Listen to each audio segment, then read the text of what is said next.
Voilà, je suis content de vous retrouver pour cette deuxième conférence de Carême.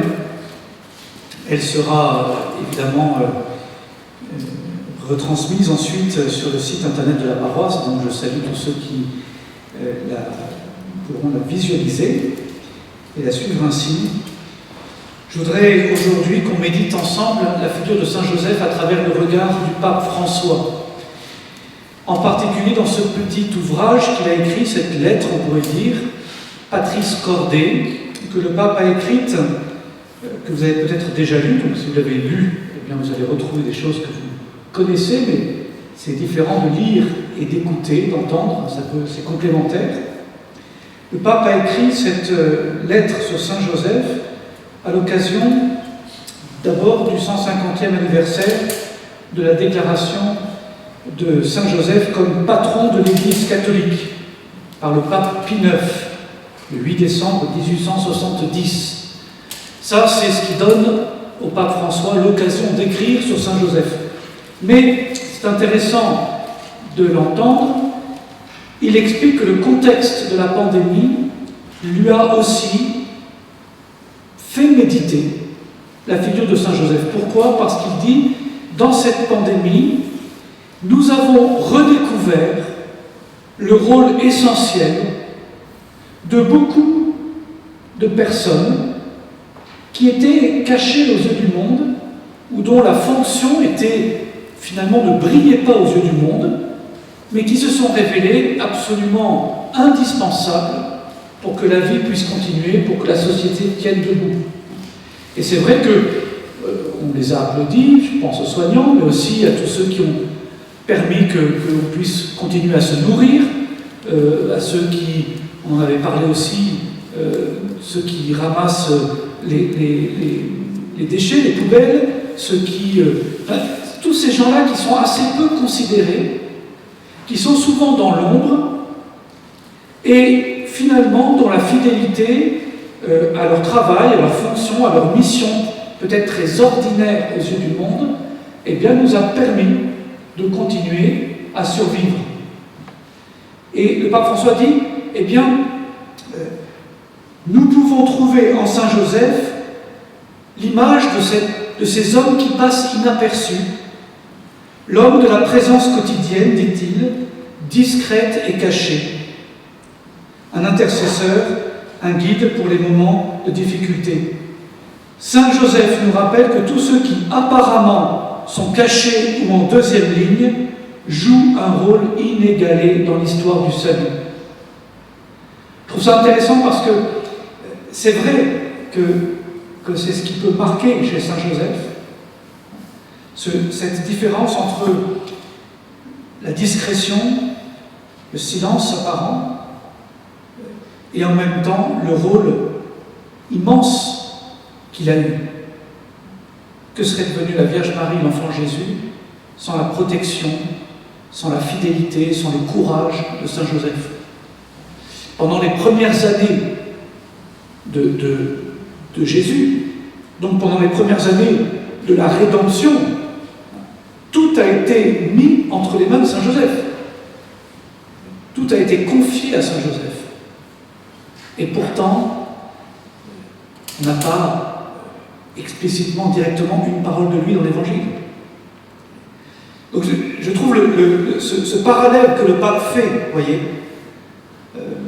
entre tous ceux qui ont, dans l'ombre, ont maintenu la vie possible par leur fidélité et le rôle de Saint Joseph dans l'histoire est intéressant. Parce que je pense que quand on arrivera au ciel, on sera justement émerveillé de découvrir que l'histoire du salut, la grande histoire du salut, qui dure encore aujourd'hui, puisque Dieu est à l'œuvre aujourd'hui, eh bien, passe souvent, et c'est toute la logique de Dieu différente de la logique des hommes, par la fidélité de ceux qui font le bien dans le secret.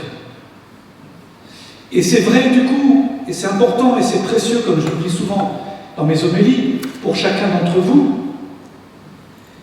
aucune vie, même la plus ordinaire aux yeux du monde, même la plus simple, même la plus modeste, n'est inutile dans le plan de Dieu. Au contraire, toute vie est infiniment précieuse. Même une vie cachée, même une vie fragile, même une vie discrète, même une vie qui,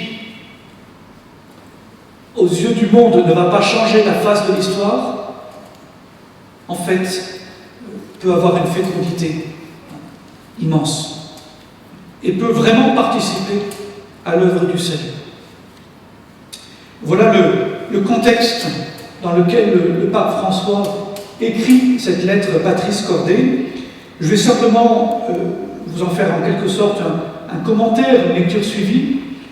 On prendra le temps qu'il faut et puis ça, peut-être qu'on continuera sur une deuxième conférence. Si j'arrive pas au bout, je vais rester quand même assez simple. Cette facette, cet aspect de Saint Joseph qui permettent au pape de poursuivre sa méditation, de développer sa méditation. La première facette, je vais m'y arrêter en une phrase. Saint Joseph est un père aimé. Aimé de qui? Du peuple chrétien. Le pape dit, il suffit de voir la dévotion à Saint Joseph. Là aussi, étonnant de voir la différence entre la relative discrétion de Saint Joseph dans l'Évangile, dans l'Écriture, et l'immense dévotion populaire. Le peuple chrétien aime prier Saint Joseph. Alors, j'y reviens pas parce que c'était essentiellement le sujet de la conférence précédente du Père de la Martinière, et donc si vous n'avez pas eu l'occasion de l'entendre, je vous invite à aller sur le site de la paroisse, vous pourrez retrouver cette conférence à la figure de Saint Joseph telle qu'elle est vénérée dans la piété populaire. Deuxième facette, Saint Joseph, père dans la tendresse. C'est un aspect qui permet au pape de développer ce grand thème qui lui est très précieux. Vous savez que c'est un des grands thèmes du pape François, la tendresse. La tendresse de Dieu. La tendresse de Dieu dont nous sommes appelés à être les uns et les autres un signe, un visage pour ce monde et pour ceux qui nous entourent. Le pape note que Jésus, dans son humanité, comme enfant, a vu en Joseph la tendresse de Dieu. En reprenant ce psaume 103, comme la tendresse du Père pour ses fils, la tendresse du Seigneur pour qui le craint. Ça veut dire quelque chose d'assez beau, ce n'est pas toujours le cas, parce que, évidemment, que sur la terre, toutes les réalités humaines, aussi belles soient-elles, sont limitées aussi par nos blessures et par nos péchés. Mais ce que ça dit de beau, c'est que je comprends, comme enfant, peu à peu, ce que cela veut dire que Dieu est Père à travers le Père qui m'est donné. C'est pour ça d'ailleurs que ceux qui ont vécu des vraies blessures dans le rapport au Père ont parfois du mal à comprendre la paternité de Dieu. Un père violent, eh bien, rendra difficile à un enfant de croire que c'est une bonne nouvelle que Dieu soit Père. Vous comprenez? Mais inversement et positivement, je comprends la tendresse de Dieu, d'un Dieu qui m'aime comme un Père, en découvrant comment un Père aime. Et donc Jésus, dans la figure de Saint Joseph, de son père adoptif, eh bien, a pu voir dans son humanité la tendresse de Dieu. C'est intéressant parce que le pape François, justement, développe cette idée d'un Dieu de tendresse. D'un Dieu de tendresse. Et ça s'exprime en particulier pour le pape François dans le regard que Dieu pose sur nos faiblesses. Un Dieu qui n'est pas dur avec nos limites, avec notre faiblesse. Un Dieu qui est un Père de tendresse, c'est-à-dire un Père qui nous aime tels que nous sommes. Et ça va même plus loin, dont nos limites, nos fragilités, nos pauvretés suscite sa tendresse. Voyez, et le pape, je cite le pape, nous pensons trop souvent que Dieu ne s'appuie que sur notre côté bon et gagnant, alors qu'en réalité la plus grande partie de ses desseins se réalise à travers et en dépit de notre faiblesse. Si telle est la perspective de Dieu, alors nous devons apprendre à accueillir notre faiblesse avec une profonde tendresse. Deux choses importantes. La tendresse de Dieu, la tendresse d'un père, consiste non seulement à aimer son enfant tel qu'il est, y compris avec ses fragilités, ses limites, mais la tendresse de Dieu va même jusqu'à réaliser des choses belles, à nous permettre de nous réaliser en dépit et à travers notre faiblesse. Voyez, Dieu aime faire de grandes choses à travers les pauvres que nous sommes. Nos faiblesses ne sont pas un obstacle à sa tendresse. Nos misères, nos pauvretés, nos limites ne sont pas un obstacle à son action. Au contraire, bien souvent, ce sont nos limites elles-mêmes, nos pauvretés, nos blessures, qui sont une porte d'entrée pour Dieu. C'est par là qu'il nous rejoint. C'est à travers là qu'il réalise son œuvre. C'est ce que Jésus dira explicitement à saint Paul. C'est dans ta faiblesse que je révèle ma puissance. Ça veut dire, le pape François va plus loin, que cette réalité-là de la vie spirituelle peut nous aider à convertir notre propre regard sur nos propres misères. Nous sommes souvent très durs avec nous-mêmes. Nous avons souvent une difficulté à nous estimer nous-mêmes. Parce que nous n'aimons pas ce qui est faible en nous. Et je parle pour moi le premier. Nous n'aimons pas, nous avons du mal à consentir, à accueillir, à accepter ce qui est pauvre en nous. Regardez parfois quelle morsure de l'âme opère tel ou tel péché dans lequel nous tombons. Et des péchés, on s'en fiche un peu, ça nous fait ni chaud ni froid. Voyez, et donc ni chaud ni froid de les accuser d'ailleurs. Il y a d'autres péchés assez douloureux, parce qu'on sent que ça atteint l'estime de nous-mêmes. C'est pour ça d'ailleurs que c'est souvent très dur de les dire en confession. Parce qu'on n'aime pas ce que ces mots disent de nous. Et le Seigneur nous dit, mais apprends à t'aimer. Non pas en ignorant tes faiblesses, mais avec cette faiblesse sur laquelle Dieu pose un regard de tendresse. Voyez, ça ne veut pas dire que Dieu, attention, Dieu ne relativise pas. Mais Dieu ne nous enferme pas dans nos limites, dans nos pauvretés, dans nos misères. Il a une tendresse pour nous, parce qu'on vaut toujours mieux que ce qu'on fait. Parce qu'on a du prix à ses yeux de façon inconditionnelle.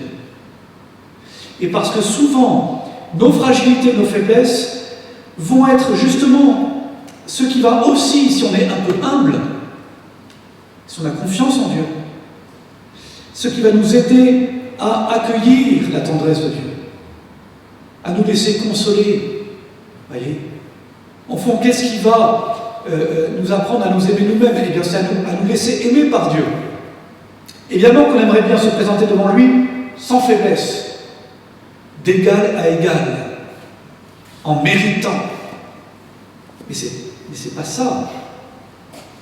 Je sais que j'ai besoin d'être sauvé, parce que je ne suis pas à la hauteur. Mais je peux le reconnaître, parce que cela ne m'écrase pas. C'est au contraire la porte ouverte à la tendresse de Dieu. Je ne suis pas venu pour les bien portants, dit-il, je suis venu pour les malades et les pécheurs.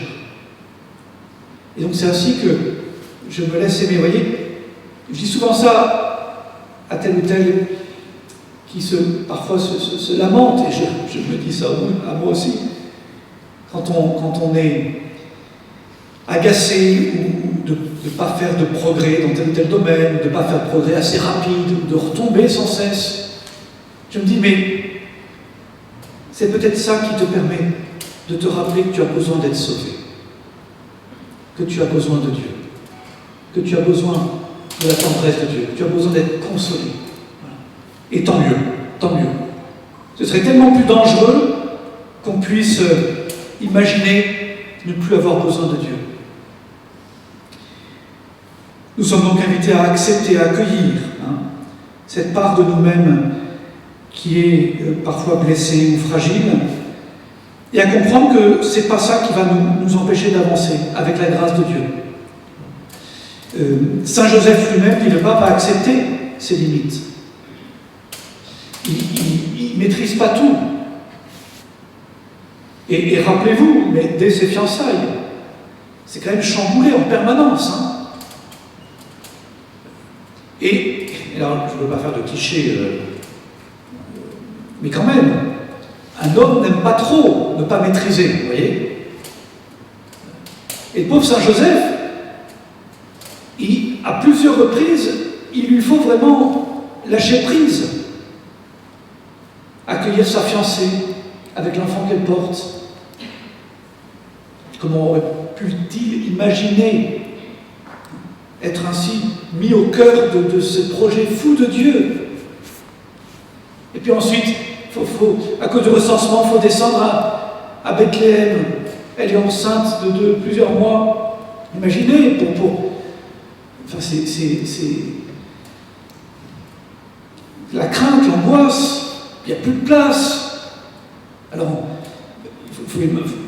certains se souviennent, le jeune père qui attend son premier enfant, vous voyez, on fait 10 fois le truc, le trajet à la maternité, là, pour bien maîtriser les choses, quoi. Ok, et ça rassure, l'homme, il a besoin de se rassurer, il maîtrise, donc il a fait 10 fois le truc, la chronométrie, machin, c'est des embouteillages, c'est pas d'embouteillages, verglas, pas verglas, machin, il sait faire, quoi, il y a le plan B, le plan C, le plan D. Saint Joseph, il se retrouve pauvre de tout ça, quoi. Et voilà que l'enfant naît, et il faut partir en exil. Enfin, si vous imaginez, déjà la persécution, qu'est-ce qu'on va faire en Égypte? Cette crainte, cette angoisse, loin de chez soi, tout abandonné en quelques heures. Puis quand est-ce qu'on reviendra? Puis on revient. Mais Hérode est encore en place. On va à Nazareth. Il a accepté de remettre le gouvernail au bon Dieu, dit le pape, et de mettre ainsi sa vie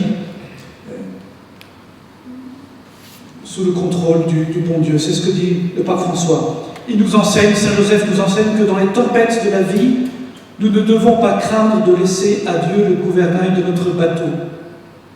Parfois, nous voudrions tout contrôler, mais lui, le Seigneur, regarde toujours plus loin. Troisième aspect, Saint Joseph perd dans l'obéissance. C'est une vertu, la vertu des saints, que Saint Joseph a exercée. Il obéit, passe son temps à obéir, Saint Joseph. Il obéit d'abord à Dieu lui-même, à travers les songes. Accueille, n'aie pas peur, ne crains pas de prendre Marie chez toi. L'enfant qu'elle porte vient du Très-Haut. Il le fait. Ensuite, prend l'enfant et sa mère et part. Chaque fois, c'est un songe. Vous voyez, Dieu vient parler par des songes. Il part. Puis ensuite, il revient. Mets-toi à Nazareth. Il met à Nazareth. Et aussitôt, à chaque fois, dit l'Évangile,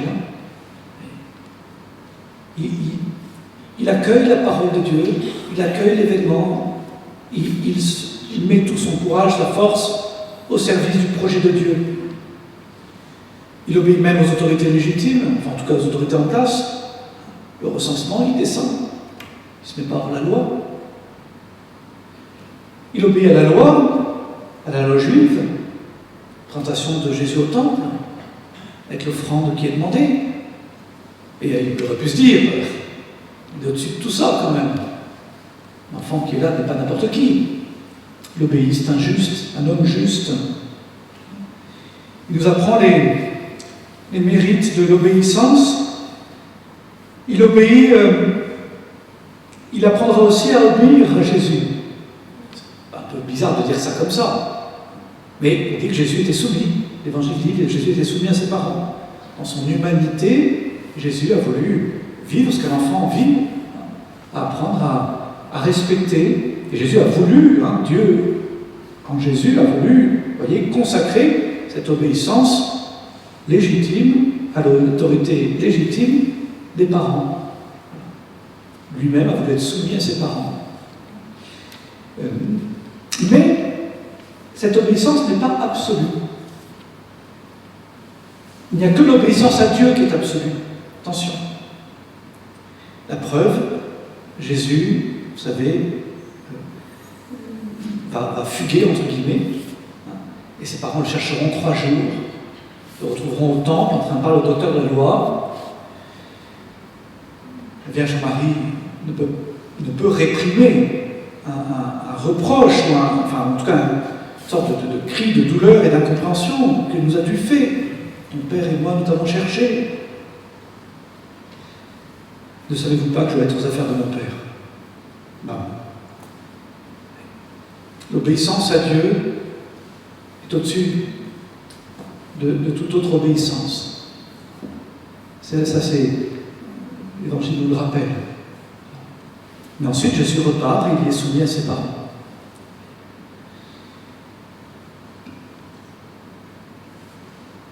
Cette obéissance que Jésus a déjà vécue à Nazareth, il la vivra, elle fait partie, je dirais, d'une obéissance plus large à son Père. Vous le savez, c'est pour ça qu'on dit que Jésus, le nouvel Adam, c'est celui qui est venu réparer ce qu'Adam avait abîmé. Adam avait abîmé le projet de Dieu par sa désobéissance. Jésus vient réparer par son obéissance au Père. Non pas ma volonté, mais ta volonté. L'obéissance, la vertu des saints. C'est jamais, vous voyez, l'obéissance, c'est pas le renoncement au discernement, le renoncement. Je choisis librement d'obéir. Et je sais pourquoi j'obéis.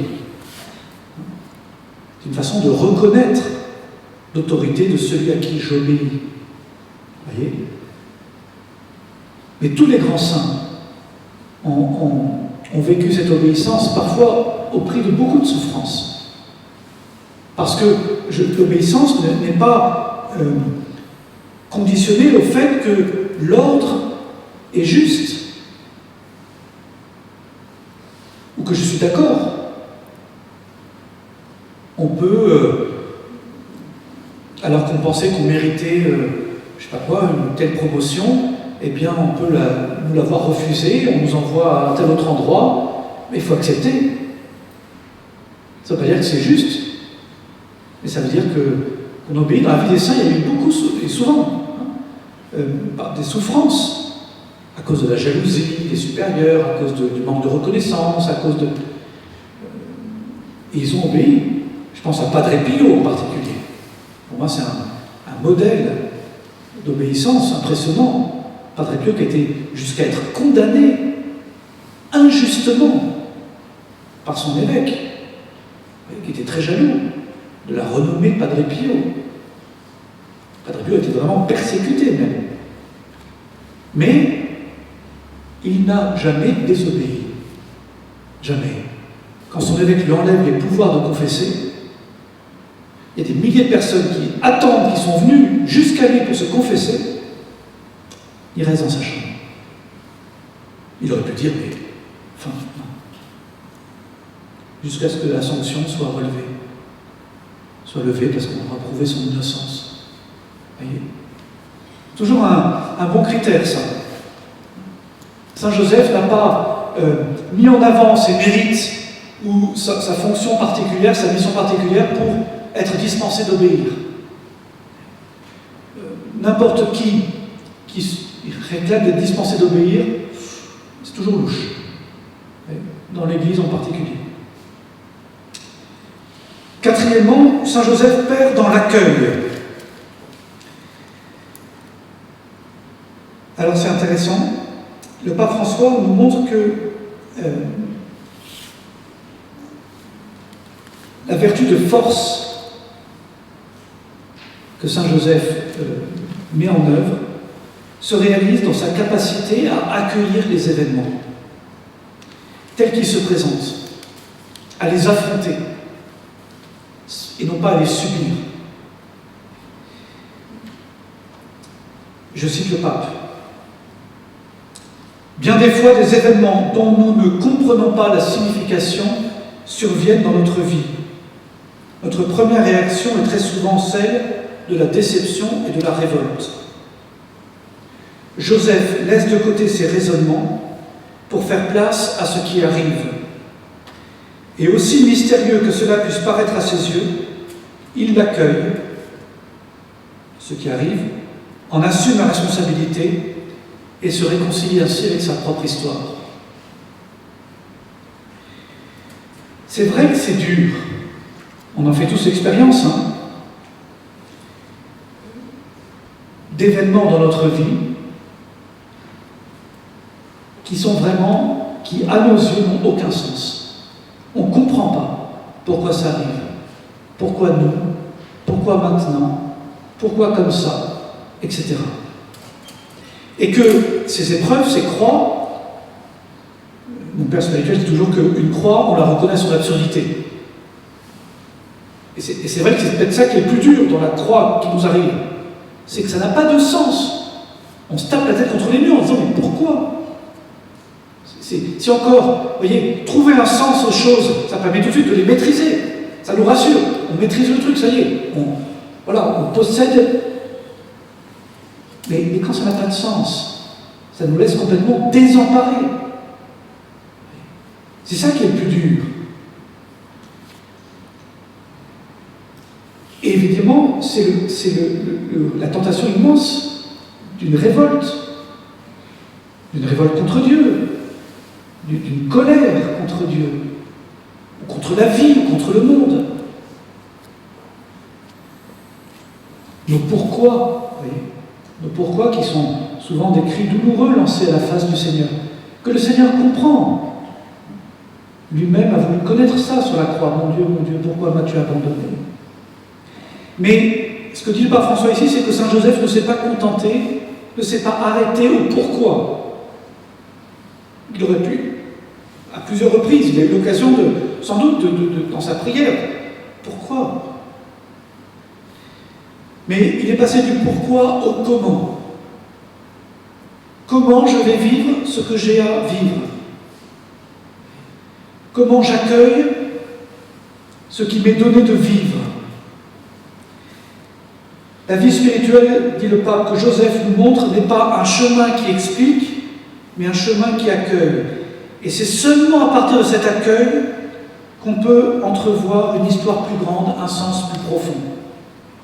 En accueillant l'événement et en décidant de le vivre, alors je vais découvrir peu à peu qu'il entre dans une histoire plus profonde, plus grande, qu'il trouve un sens plus large.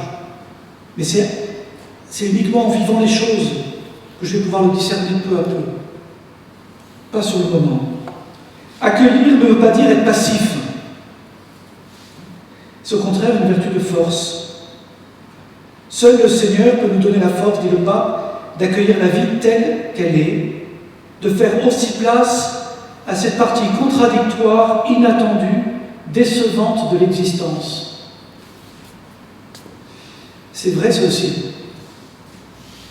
Seul le Seigneur peut nous donner la force, non pas de subir, mais de consentir à ces événements qui peuvent être décevants. On peut avoir des vraies déceptions dans la vie, des vrais échecs, un projet qui ne se réalise pas, une difficulté ou un échec dans le travail, une promotion qui n'arrive pas, une difficulté avec un enfant qui ne grandit pas comme on voudrait, ou qui ne garde pas ce qu'on lui a transmis, etc., etc. Il y a des parties de notre histoire qui sont source de déception, de douleur, de blessure. Et il faut peu à peu consentir et accueillir notre histoire avec tout ce qu'elle porte. Les joies, les réussites, mais aussi peu à peu accueillir ce qui est plus douloureux. Voilà. C'est pas de la résignation, mais c'est une force pleine d'espérance, parce que nous voulons croire qu'il y a un sens caché à tout cela. C'est ce que dit saint Paul, Dieu fait tout concourir au bien de ceux qu'il aime. En Romains 8, 28, Dieu fait tout concourir au bien de ceux qu'il aime. D'une façon ou d'une autre, à travers ce qui m'arrive, Dieu veut me faire grandir. Ça ne veut pas dire qu'il veut ce qui m'arrive. Dieu ne veut pas en particulier le mal. Donc le mal qui m'atteint, ce n'est pas, ne vient pas de Dieu.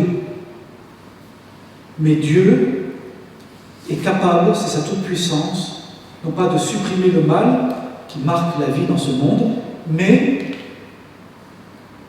de permettre une fécondité, même à nos épreuves. Que tout participe à notre salut. Si tu le veux, tu peux me sauver. Pas me guérir, me sauver. Cette prière, Dieu l'exauce toujours. Dieu sauve. Ça peut parfois passer par une guérison, mais c'est plus large que la guérison. Dieu sauve. Dieu me sauve à travers ce que je vis, y compris à travers les difficultés, les déceptions de ma vie. C'est ce que le pape François appelle le réalisme chrétien.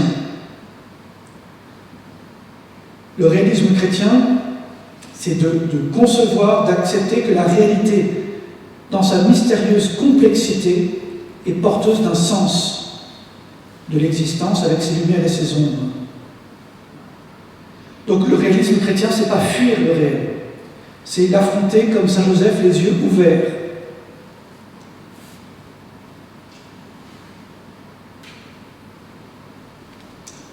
Cinquième, saint Joseph, père au courage créatif.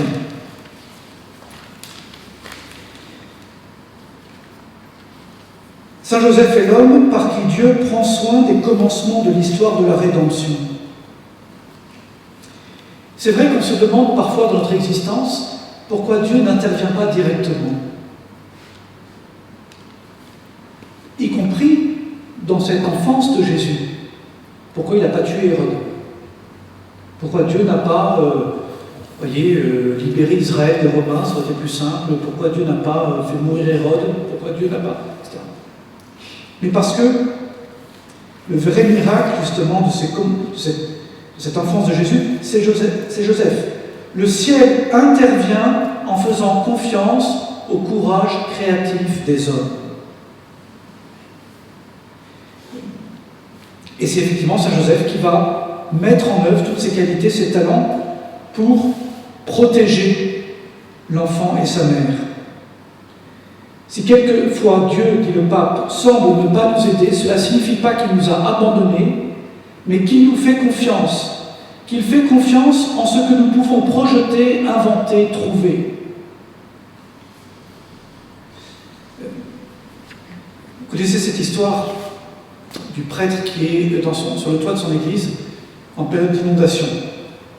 L'eau monte, il se réfugie sur le toit de l'église. Et il dit Seigneur, viens à mon aide, l'eau monte. Arrive une barque avec les pompiers. Mon père, venez, on vous embarque, ça va monter. Non, c'est bon, Dieu va venir. Bon, les pompiers repartent, puis ils reviennent, on va monter encore, ils reviennent une deuxième fois. Mon père, venez, il faut y aller maintenant. Non, c'est bon, Dieu va exaucer ma prière. Puis, troisième fois, il renvoie les pompiers. En quatrième fois, il va noyer, évidemment, pour monter. Il arrive en Saint-Pierre. Il dit, je ne comprends pas, j'ai prié. Il dit, c'est trois fois que je t'ai envoyé les pompiers, il répond Dieu.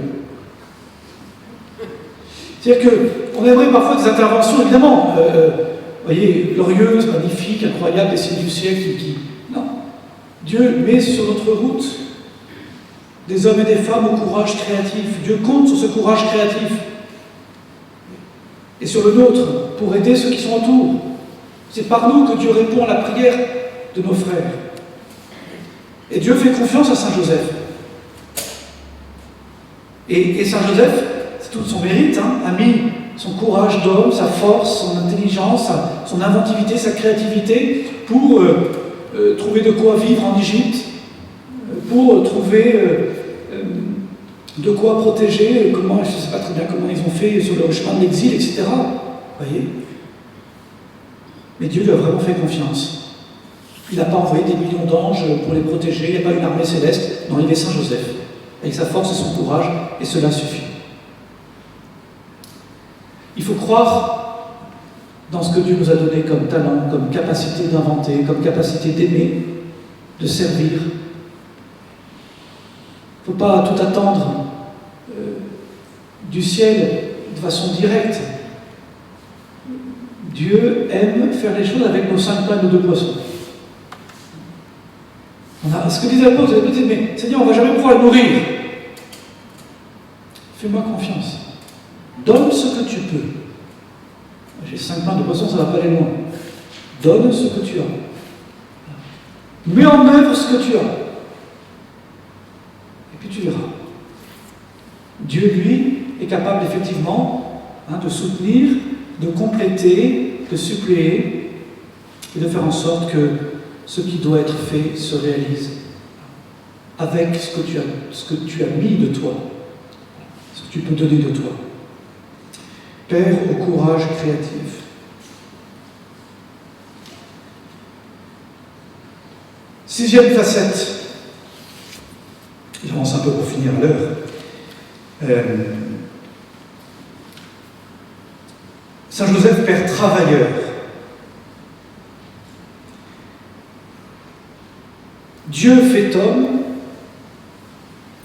Là aussi, on pourrait méditer ça longuement. Dieu fait homme a voulu connaître le travail, a voulu apprendre à travailler, a voulu apprendre de son père adoptif, Saint Joseph, à travailler, comme pour nous montrer la valeur et la dignité du travail. Ça fait partie de la vie humaine, et donc Jésus est venu assumer toute l'humanité, et donc aussi cette dimension-là de notre humanité. Et il est bon, il est beau de méditer cela. Et pas pendant 3 heures, pendant 30 ans. Donc il a travaillé, disons, de 15 à 30 ans, pendant 15 ans. Et Saint Joseph est celui qui a transmis à Jésus ce goût du travail bien fait, ce sens de l'effort. On pourrait toujours dire que bon, c'est un saint partisan dans un petit village. N'empêche que c'est là où s'est préparé quand même les 3 ans de vie publique. C'est dans cette vie de travail, de devoir d'État, de silence, de fidélité du quotidien. Ça a de la valeur aux yeux de Dieu. Oui. Ça a de la valeur. 3 ans de vie publique, 15 ans de travail de ses mains. C'est pas rien. Le travail que Saint Joseph lui-même, évidemment, réalisait pour nourrir sa famille.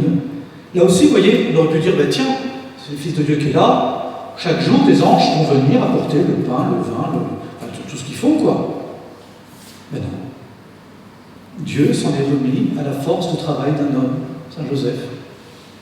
Et si Saint Joseph ne bossait pas, l'enfant Jésus ne mangeait pas. Encore une fois, Dieu passe, voyez, y compris par notre travail. C'est intéressant de se dire que dans l'œuvre de rédemption, dans l'œuvre du salut, une part, voyez, a dépendu du travail d'un homme. C'est très simple de le dire ainsi. Mais il n'y a pas eu de... Dieu n'a pas fait ça sans le travail de Saint Joseph. Et à un moment donné, pendant même plusieurs années, c'était l'œuvre principale. Le pape François développe un peu, le travail devient participation à l'œuvre même du salut. C'est ce que je viens de dire. Saint Joseph a concrètement participé à ce projet de Dieu par son travail, occasion pour hâter l'événement du royaume, développer les potentialités et qualités personnelles en les mettant au service de la société de la communion. Le travail devient occasion de réalisation, non seulement pour soi-même, mais surtout pour ce noyau originel de la société qu'est la famille. Voilà pourquoi cela fait partie de la dignité humaine de vouloir aider chacun à trouver un travail, à offrir à tous un travail qui permet de gagner sa vie, de nourrir sa famille.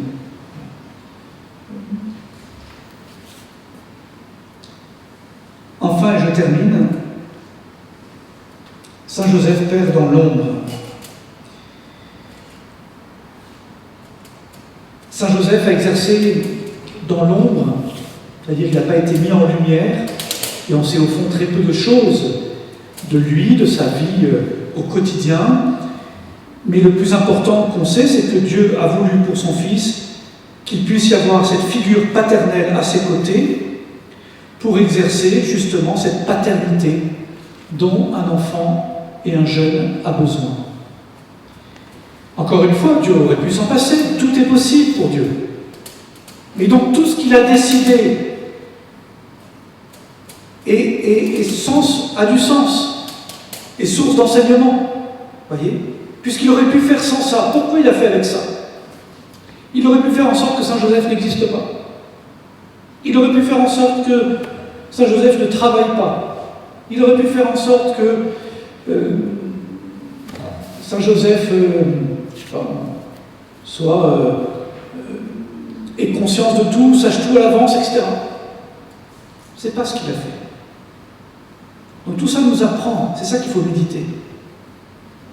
Il a voulu que Saint Joseph existe, qu'il y ait cette figure paternelle auprès de Jésus. Et en découvrant la façon dont Saint Joseph exerce cette paternité, évidemment qu'on peut comprendre quelque chose de la paternité. Toutes les fois que quelqu'un assume la responsabilité de la vie d'un autre, dans un certain sens, il exerce une paternité à son égard. Saint Joseph, qui n'est pas le père biologique de cet enfant, exerce pourtant une véritable paternité dès lors que cet enfant lui est confié et qu'il va en assumer la responsabilité, qu'il va être celui qui va le faire grandir. Être père, dit le pape François, signifie introduire l'enfant à l'expérience de la vie, à la réalité. Ne pas le retenir, ne pas l'emprisonner, ne pas le posséder, mais le rendre capable de choix, de liberté, de départ. Ça, c'est très précieux. Le rôle du père, c'est celui qui fait grandir. Qui fait grandir pour que l'autre puisse peu à peu devenir libre, être capable de choix de vie, et de vivre sa vocation.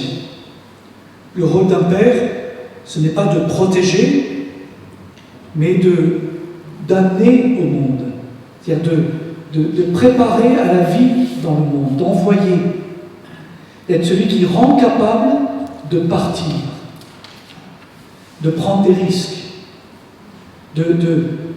vraiment de rendre libre. Saint Joseph a été celui-là pour Jésus.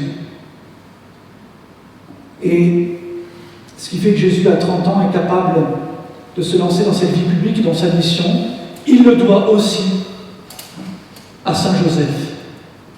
Et cette humilité de Saint Joseph, qui au fond n'a pas justement exercé ce rôle, ce service dans l'ombre, montre bien ce qu'est la véritable chasteté. La chasteté, on appelle souvent en litanie Saint Joseph époux très chaste, père très chaste. Ça veut dire quoi? La chasteté, c'est le contraire de la possession. La chasteté, c'est quand j'aime sans posséder l'autre,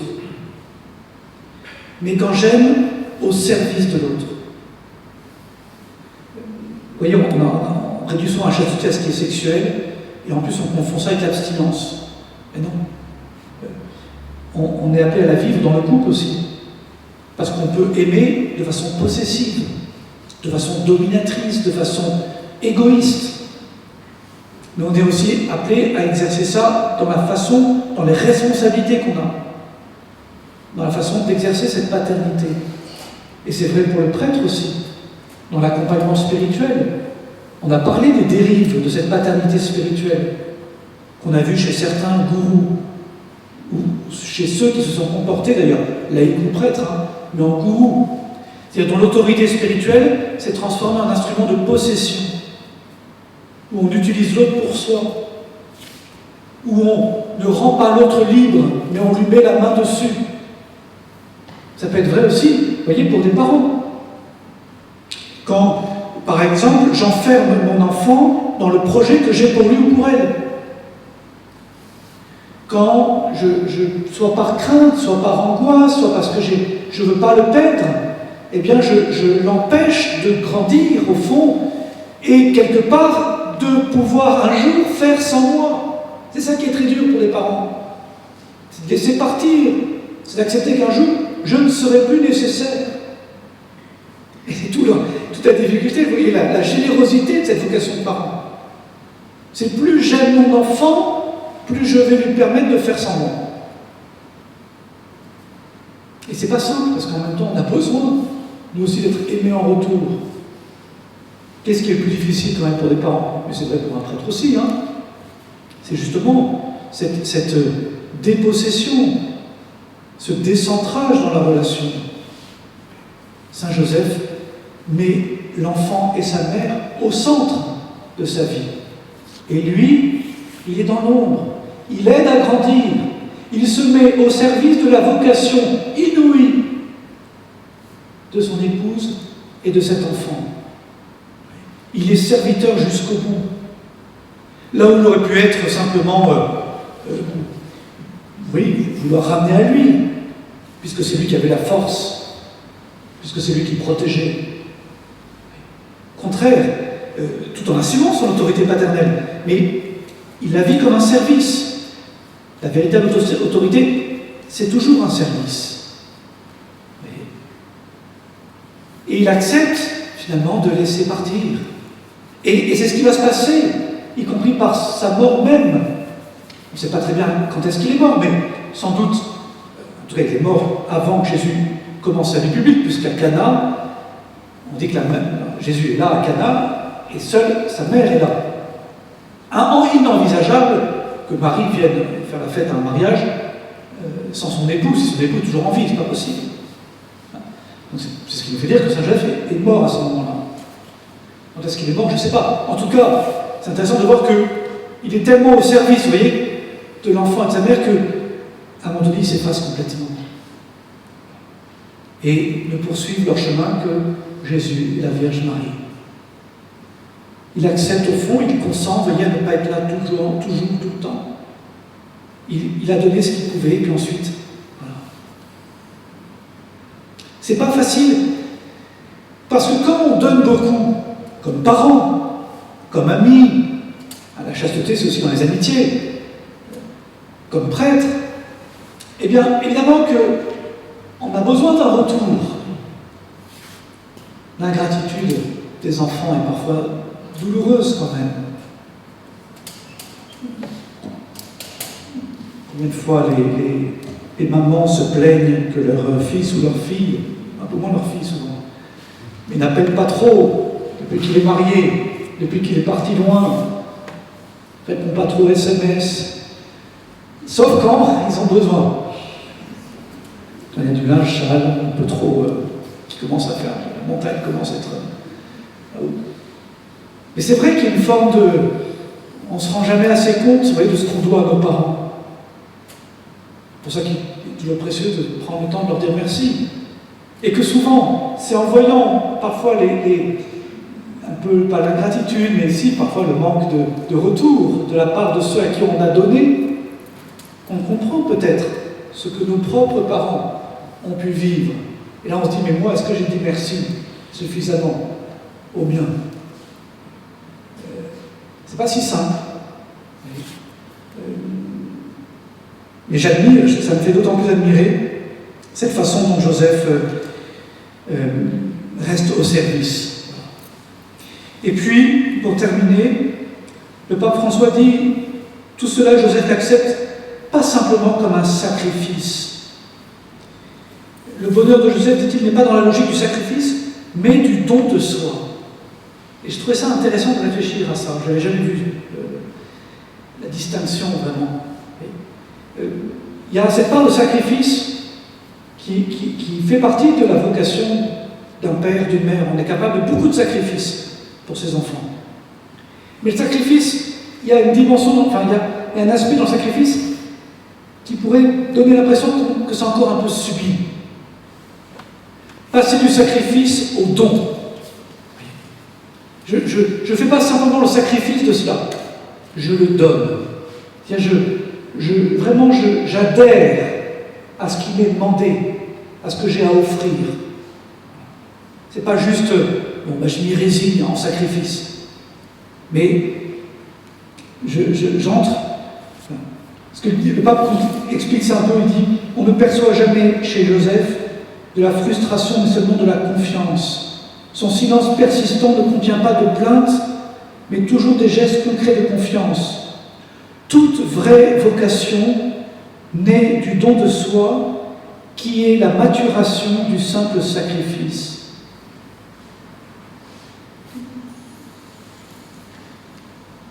Là où une vocation conjugale, célibataire ou consacrée n'arrive pas à la maturation du don de soi en s'arrêtant seulement à la logique du sacrifice, alors, au lieu de se faire signe de la beauté, de la joie, de l'amour, elle risque d'exprimer malheur, tristesse et frustration.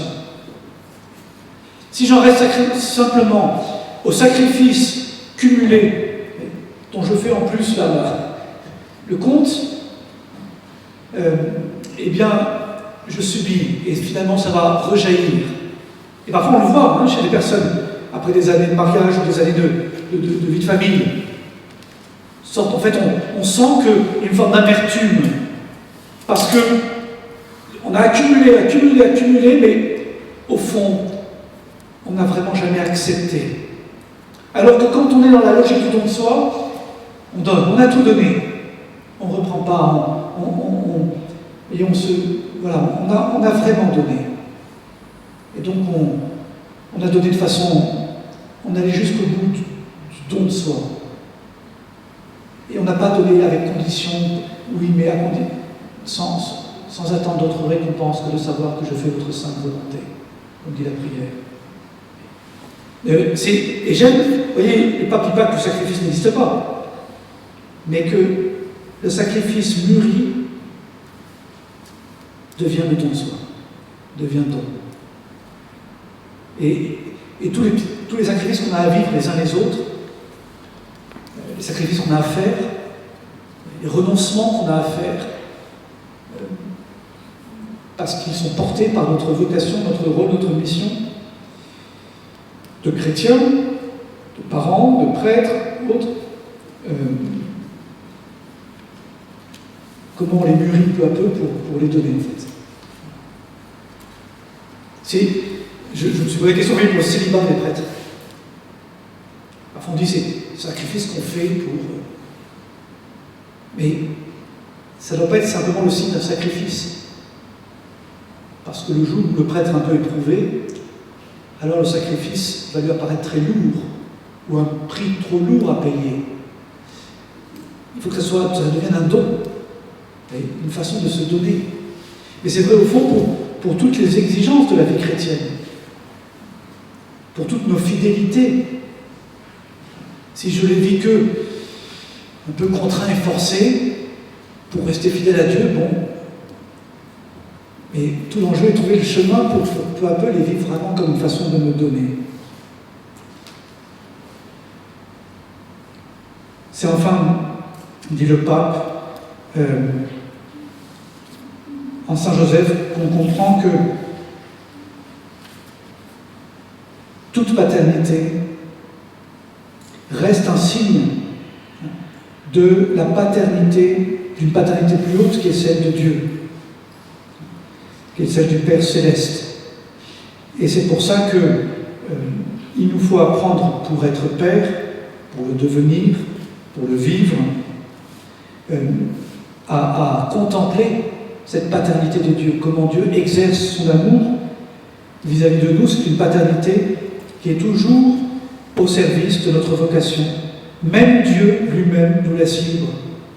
Même Dieu, dit le pape, nous aime d'une certaine façon d'un amour très chaste, qui n'est pas un amour qui possède, mais qui laisse libre, qui prend le risque de cette liberté, puisqu'on peut refuser Dieu, on peut se détacher de lui. Rappelez-vous le père prodigue, la parabole de l'enfant prodigue. Il laisse partir, douleur infinie du père, de voir ce fils qui pense être heureux, seul, en plus, loin de tout ce que le père lui a transmis, qui piétine son héritage, qui le gaspille. Et le père ne force rien. Par contre, il reste père. Parce que le cœur d'un père ne peut pas cesser d'aimer, alors il attend, il espère. Et il croit son fils capable de revenir. Voilà la paternité de Dieu. Voilà ce qui peut éclairer notre paternité, notre façon d'exercer cette responsabilité que nous avons sur ceux qui nous sont confiés. Je m'arrête là. Tout ça a été assez long, court mais long à la fois, pour vous inviter à lire ce petit texte du pape François, à le méditer, il est très facile d'accès, et puis à prendre le temps pendant ce carême en particulier, et en nous préparant à cette fête du 19 mars qu'on va célébrer. J'ai voulu qu'il y ait 3 messes célébrées ce jour-là pour que chacun essaye de trouver, malgré les contraintes, l'occasion de venir. Alors, si tout le monde vient, il n'y aura pas de place, mais on va faire en sorte qu'entre 7h, 9h et 16h45, eh bien, on puisse au moins qu'il y en ait un représentant par famille qui puisse venir pour prier, se confier à Saint Joseph, lui confier nos familles, notre paroisse, et puis aussi tout ce qu'on peut apprendre de lui. Et c'est aussi ce que j'aime dans cette lettre, Patrice Cordet, c'est, bien sûr, je pense qu'un père de famille la lira de façon toute particulière, mais tout le monde, quelle que soit son état de vie, vous l'avez vu dans les vertus qu'on a développées, peut y trouver quelque chose pour lui.